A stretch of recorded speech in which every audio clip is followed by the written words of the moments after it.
Ada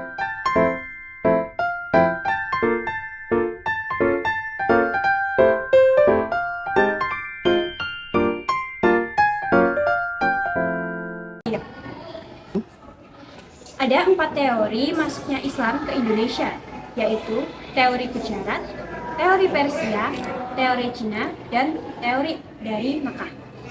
Masing-masing teori dijelaskan berdasarkan rentan waktu yang berbeda, mulai dari abad ke-7 hingga ada pula yang menyebutkan abad ke-13. Teori Mekah, pendapat lainnya adalah teori Mekah.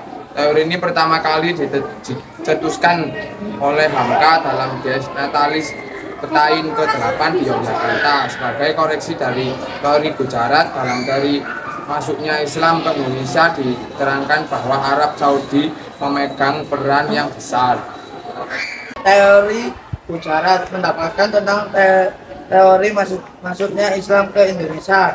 Yang pertama datang dari teori Gujarat. Dalam teori ini diceritakan Islam masuk di Nusantara pada abad ke-13 M dari perdagangan India Muslim. Persia. Teori masuknya Islam ke Indonesia terakhir adalah Persia yang dicetuskan oleh Yasin, menjelaskan bahwa Islam ke Indonesia dari Persia singkat di Gujarat pada abad ke-13. Hal ini terbukti dari kebudayaan Indonesia yang memiliki persamaan dengan Persia.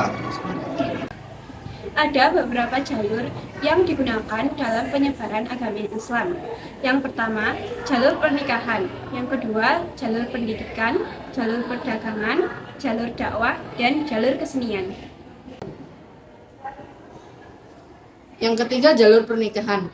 Penyebaran Islam juga terjadi melalui pernikahan antar warga pribumi yang memeluk agama Islam. Ketika seorang individu memeluk agama Islam, mereka seringkali menikahi pasangan Muslim, yang kemudian membawa ajaran Islam ke dalam keluarga dan komunitas mereka. Yang keempat, jalur pendidikan.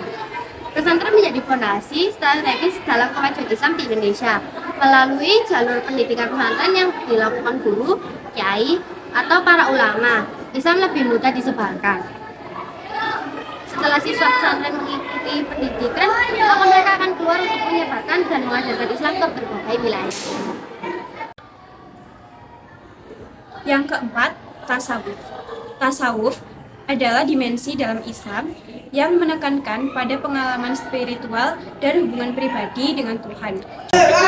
Perdagangan. Menurut pernyataan dari para saudagar dari luar maupun Indonesia sendiri, Islam disebarkan di sepanjang jalur perdagangan pelabuhan seperti Selat Malaka, Samudra, Palembang, disusul Demak, Cirebon, Gresik, Tuban, Makassar, serta Indonesia bagian timur. Perdagangan bukan satu-satunya jalur masuknya Islam ke Indonesia, tetapi dengan berniaga inilah Islam memulai dikenal dan diikuti penduduk pribumi.